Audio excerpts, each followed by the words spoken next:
Assalamualaikum warahmatullahi wabarakatuh. Pak Ustadz, sungguh dalam kaji tadi, karena kita ini di dua hari mungkin lah tua belajar kajinya, Pak. Dan juga banyak yang tidak dari pondok, Pak. Jadi mungkin memang perlu perjalanan yang dimaksud tadi, supaya jangan saling menyalahkan. Karena kalau pelajaran itu kan biasanya di pondok pesantren, di madrasah. Nah kita ini banyak yang sekolah umum, belajar agama. Tentu perlu penjelasan supaya jangan ada tengkar-tengkar tadi. Mungkin lebih akan kalau-kalonyo. Yang saya tanya, ada ini Pak. Ada kawan itu mengingatkan bahwa kalau kita nak menjelaskan sesuatu ajaran atau petunjuk agama, itu harus ada sanad.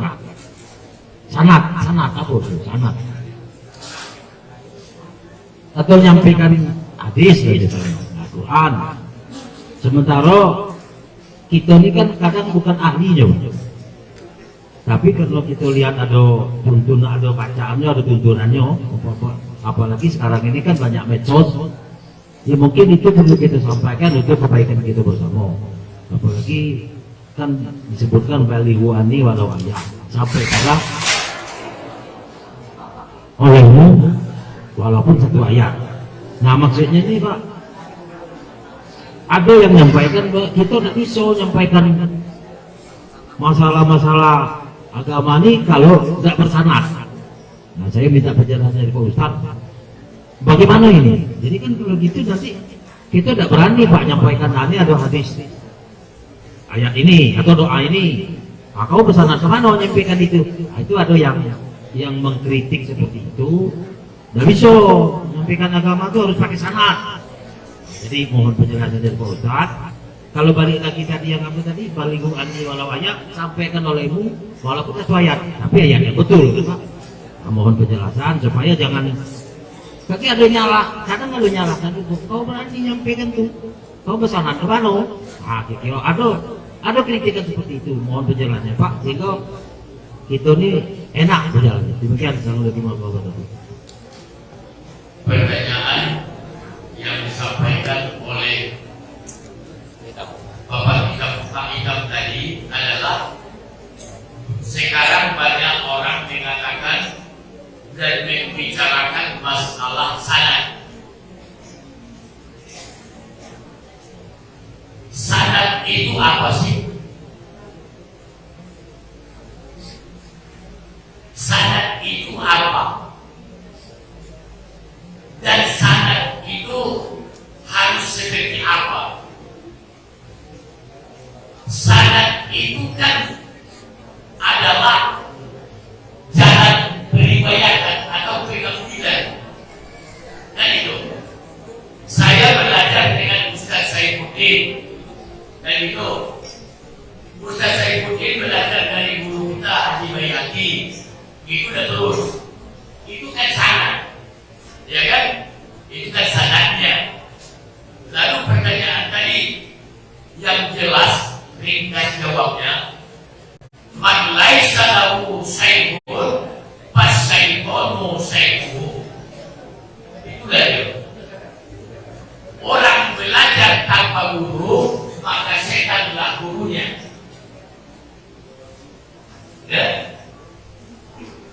Man laisa lahu sayyidun, orang yang tidak punya guru, tidak pakai guru, fasayyidunu sayyidu, maka setanlah gurunya.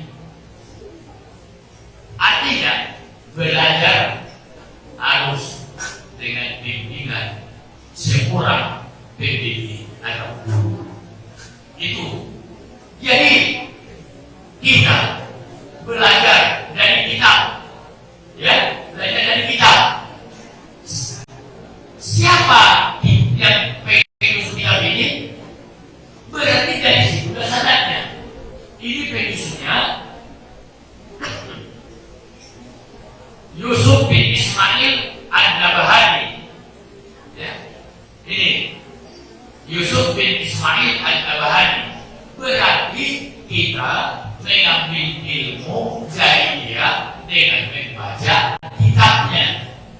Tidak mesti kita bertemu dengan dia, tapi ada yang membimbing kita untuk sampai ke situ. Contoh, kalau ini tidak saya pelajari dari guru, langsung saya baca, bisa saya salah paham, salah memahami. Maka waktu saya mempelajari kitab ini harus ada pembimbingnya. Itulah pentingnya sanad tadi. Jangan berpikir seperti sanad daripada hadis. Kalau sanad hadis sampai hari ini saya tidak bisa jamin ada yang boleh menjadi riwayat dari sanad hadis pada hari ini.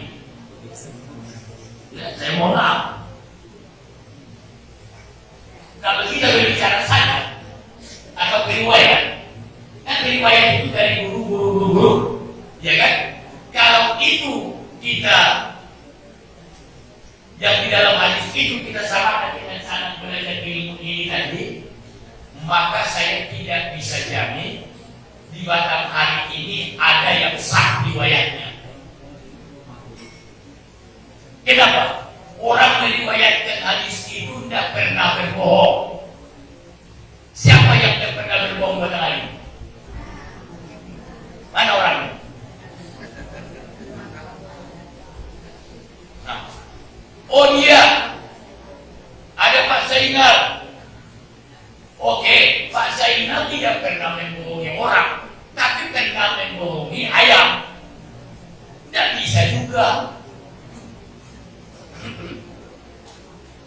Ya, periwayat hadis itu yang menjadi sanad daripada hadis itu jangankan menipu, jangankan berbohong manusia kepada manusia, berbohong kepada hewan pun tidak sah yang diriwayatkan. Contoh berkali-kali saya sampaikan, apa dipanggilnya ayam dengan panggilan apa suara tertentu, ternyata di dalamnya makanan kosong, berarti dia membohongi ayam. Yang model itu manusianya tidak boleh meriwayatkan hadis. Ada dari baca lagi? Ada ya? Dia tidak membohongi orang lain, tapi membohongi anaknya. Ya kan? Dengan tujuan mungkin bagus, tapi dengan kata-kata bohong. Nah, umpamanya ada anak kecil mau ikut emaknya ke pasar. Dibilang, nggak usah kau ikut ya, kami dari ke pasar, nggak cuma ke sebelah sebentar. Padahal dia ke pasar, itu berbohong. Yang model itu juga dalam sanad hadis nggak boleh ada orangnya. Kubur itu beratnya dalam sanad itu. Makanya yang paling utama bagi kita tidak usah mempersoalkan hal-hal yang model itu. Apa yang ada dalam sanad itu dah yang kita bahas. Yang penting ada kitabnya, ada pembimbingnya. Jangan dipahami sendiri. Kalau dipahami sendiri bisa keliru. Kenapa? Karena ini akan berbeda harokatnya, berbeda maknanya, maka berbedalah nanti penjabarannya. Oleh karena itu perlu guru. Maka tidak cukup dengan belajar dengan Ahmad Google. Ya, tidak cukup karena kita tidak bisa menjelaskan siapa dia itu, dari mana dia dapat itu. Dan yang di Google itu, mohon maaf, kadang-kadang ada kata-kata yang terselip yang membuat salah, terpotong, salah paham jadinya. Jadi kemana? Baca Yasin, mohon maaf saya lupa. Ya, beberapa halaman yang lalu baca cepat, baca Yasin. Tapi di Yasinnya la mursalun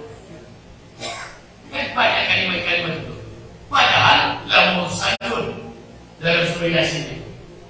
Jadi bacanya pemimpinnya lamun salun.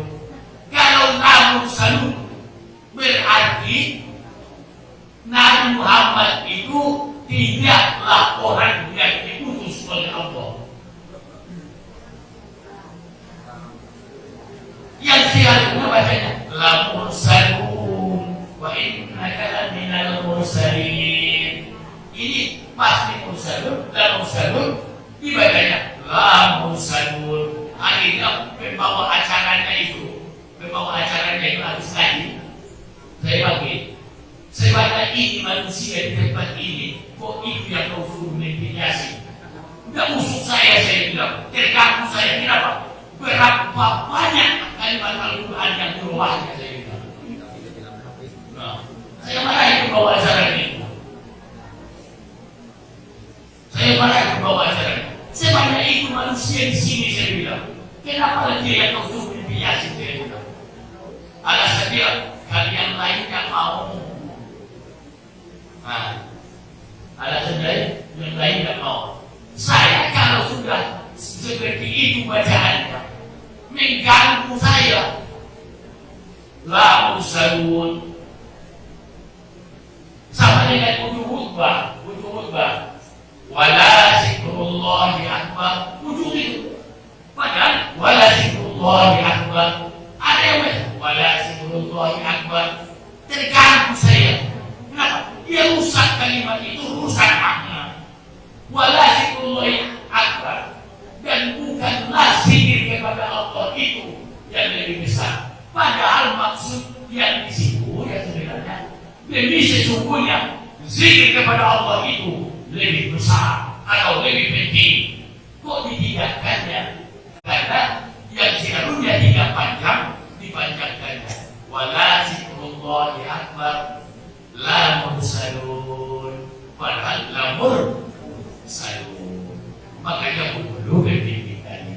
Itulah dari oleh karena itu kita pun di pengajian ini. Makanya barangkali saya kan pengasih materi hal-hal yang seperti itu. Kalau soal fadilah, keutamaan, nah ini orang yang muda-muda ini ya. Nah, kalau saya mana yang salah di tengah masyarakat itu yang bukan. Karena saya tidak ingin melepaskan tanggung jawab saya. Nah, tidak mau saya.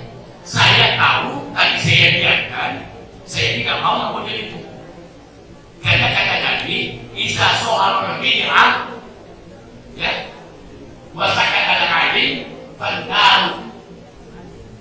Pantas besar apabila muncul ketidakbenaran, ya, muncul sesuatu yang tidak benar, orang yang mengerti diam saja, tidak berani ngomong, maka tunggulah. Hanya kalau tempat kita tidak ada yang menyalahkan kita, maka kita semua akan berada dalam. Maka perlu orang yang mengkritisi itu. Jangan salahkan. Kita berterima kasih kepada orang yang mengkritisi permasalahan yang ada di masyarakat supaya kita tidak terjerumus ke hal-hal yang tidak baik. Terima kasih. Nasrullah wa barakatuh. Wassalamualaikum warahmatullahi wabarakatuh. Waalaikumsalam